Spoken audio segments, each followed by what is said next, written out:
Hello friends, अगर आपकी machine आवाज़ कर रही है खड़ खड़ खड़ खड़ इस तरीके से, तो आपको ये नट ओपन कर लेना है। ओपन करने के बाद आपको यहाँ पे एक छेद दिखेगा ऊपर की तरफ और उसको आपको नट को टाइट कर लेना है। ये आपका हो गया फर्स्ट सॉल्यूशन। अब सेकंड सॉल्यूशन देख लीजिए आप। अब सेकंड सॉल्यूशन ये है, आप जैसे कि यहाँ पे बॉबिन केस को खोलोगे, यहाँ पे आपको डस्ट मिलेगा, इसको अच्छे से क्लीन कर लेना ब्रश की मदद से।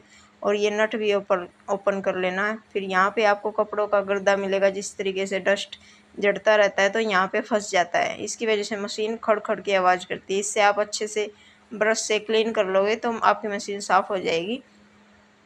इससे रिलेटेड सेकंड वीडियो मेरे यूट्यूब चैनल पर मौजूद है, आप वो जाके देख सकते हो। मशीन में तेल डालना भी